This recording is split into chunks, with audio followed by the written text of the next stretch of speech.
I've watched a lot of humans in my time.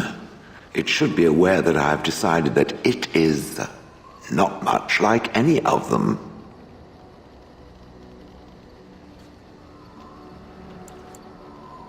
Good, of course. It doesn't want to have anything in common with all those other filthy substandard human types, does it? Surely it must come from some superior lineage, yes? Some breed of flesh creature that has decided to elevate its genetic stock above its natural shortcomings? Oh, then that must be it. I knew there had to be some reason, it being a human and all. I would appreciate if it didn't spread around that I said anything. Humans might start to get the wrong idea. They might start thinking their race is not completely hopeless.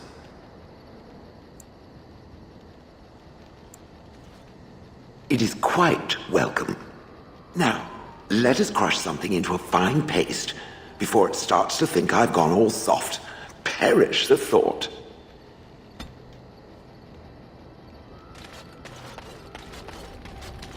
You are not quite as callow as I thought. That is unexpected. You sound surprised. You must have heard this before. You'll get over it. Eventually.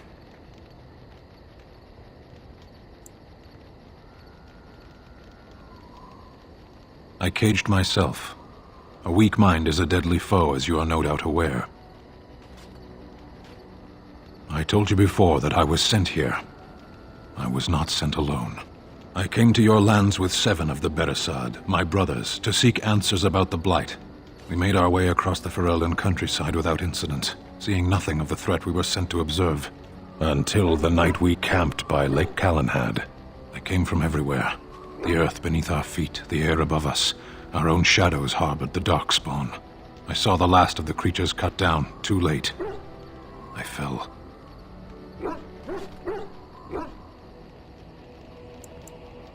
I heard the stories of Ostagar. Your kith stood their ground when others fled. No one can do more than that. I don't know how long I lay on the battlefield among the dead, nor do I know how the farmers found me. I only know that when I woke I was no longer among my brothers, and my sword was gone from my hand. I searched for it, and when that failed I asked my rescuers what had become of it.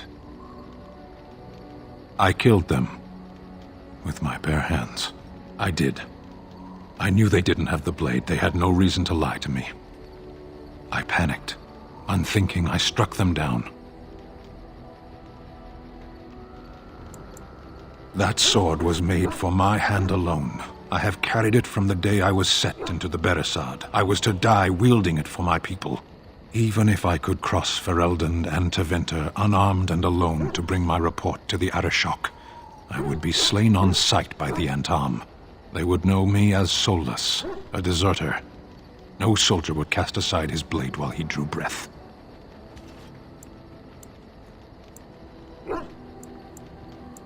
If I knew where to look, it would be in my hand now. Near Lake Calenhad. Perhaps those words are empty, but thank you all the same.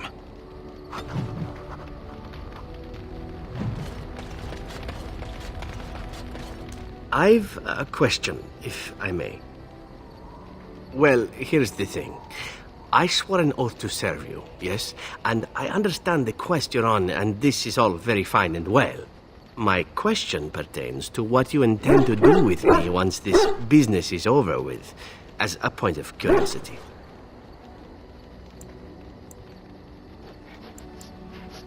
Not precisely. I said I would serve you until you saw fit to release me. One simply assumes that once your Grey Warden business is finished, you would have no need of an assassin to follow you about. Am I wrong?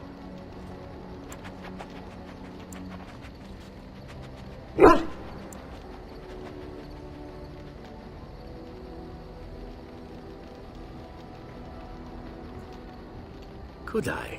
And what if I didn't wish to leave? Indeed. I might even be glad to call myself such, come to think of it. It is good to know what my options might be, but that is for another time. For now, we have much to do, yes?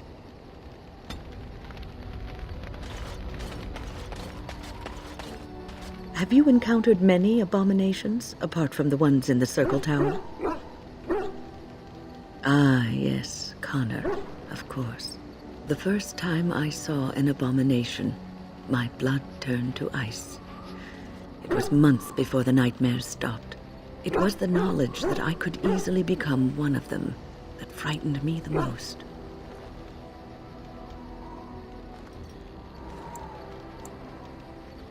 Every mage is vulnerable, no matter how accomplished or powerful.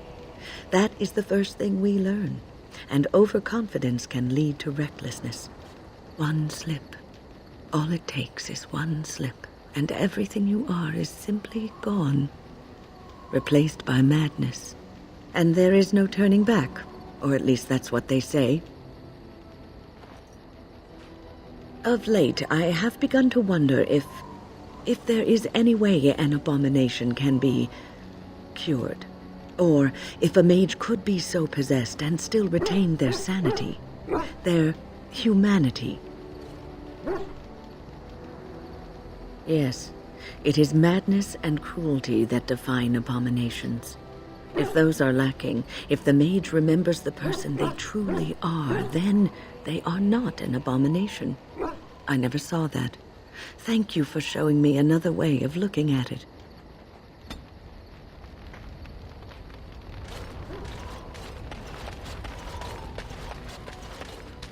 Oh, why, you little...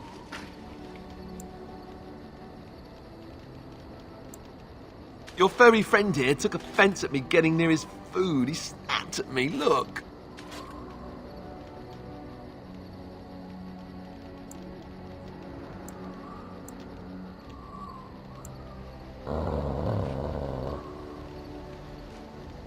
Sometimes I forget that he's a war dog. That'll teach me.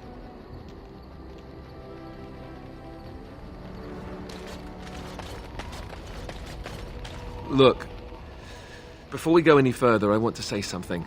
I appreciate that you brought me to see my sister, and that you were there to talk me down after we left. You're a true friend. I just wanted to tell you that. That we are. I have your back. You know that, right? Well, now that that's out of the way, ask away. Of course.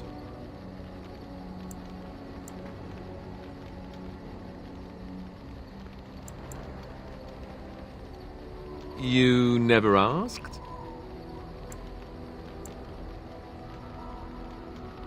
We are friends. I didn't mean to... It wasn't supposed to... Oh, let me explain. The thing is, I'm used to not telling anyone who didn't already know. It was always a secret. Even Duncan was the only Grey Warden who knew. And then after the battle, when I should have told you, I don't know, it seemed like it was too late by then. How do you just tell someone that?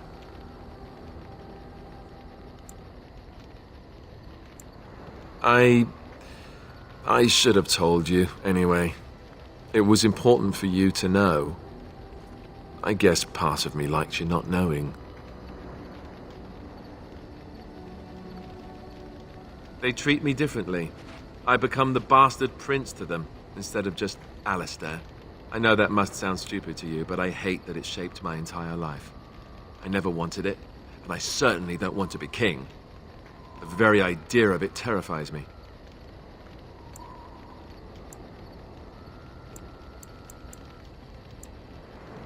For all the good it does me, my blood seems certain to haunt me no matter what I do. And now Arleman plans to put me forward as the heir. It never ends, does it? And for what it's worth, I'm sorry for not telling you sooner. It was a dumb thing to do. I guess it's kind of a relief that you know now. Let's go.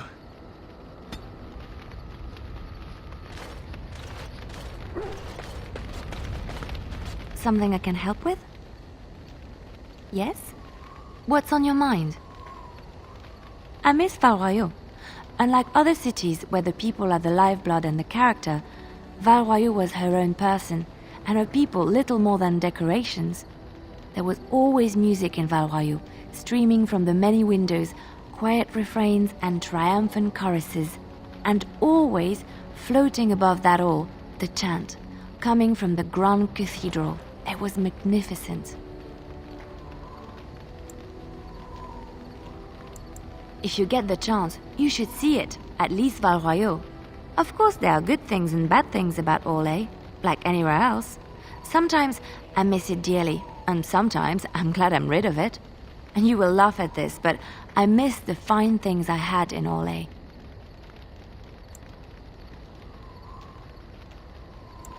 Dresses, fine dresses and furs, and shoes, of course. One can't mingle with nobility with bad shoes, you see. Orlais is very fashionable, almost ridiculously so. But the shoes, living with those ridiculous trends was worth it for the shoes. Sometimes, about 10 years ago, all the ladies went mad for shoes with soles as large and heavy as bricks. But it isn't always that silly. When I left Orlais, the fashion was shoes with delicate tapered heels and embellishments in the front, a ribbon perhaps, or embroidery. In soft colors, of course. It was spring.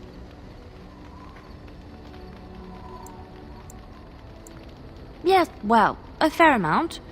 It is so frivolous and wasteful, I know, but I have such a weakness for lovely shoes. Oh, I could talk about shoes all day, but we have things to do, don't we?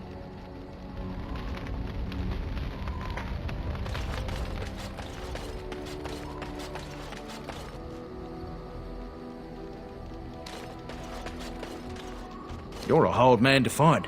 Where are my manners? The name is Levy, Levy Dryden. Did Duncan ever mention me? Levy of the coins? Levy the trader?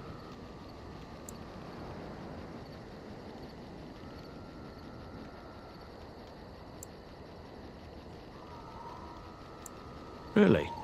He never told you of old Levy? We've known each other for years. But here I am carrying on while you have a blight to stop. Don't want to waste your time. But you see, Duncan promised that together we'd look into something important for the Wardens. And for me. But poor Duncan's... well, no more. A tragedy it is, at that. But I know he would want his work carried on. His pledge fulfilled. Well, as you know, my family's name is mud around noble circles. My great-great-grandmother, Sophia Dryden, was the last Warden commander of Ferelden back when the Wardens were known as freeloaders. So King Arland banished the Wardens and he took House Dryden's land and titles. Hard to say. After King Arland died, there was a civil war, loads worse than this one. And our family was on the run, hunted by enemies, with nary a friend in the world. But Drydens are tough. We rebuilt, became merchants, and we never lost our pride. I ask for the truth. My family reveres Sophia Dryden. We know she died at the old Grey Warden base, Soldier's Peak. We want evidence to clear her name. It won't restore our land or our titles, but it'll restore our honour.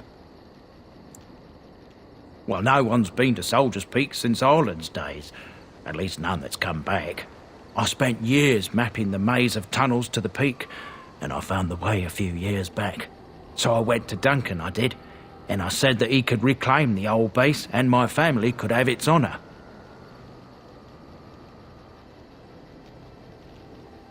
I can pick my way through the tunnels at the base of Soldier's Peak, but the place, well, they say it's haunted, and it'll be dangerous for certain. Will you think on it, at least?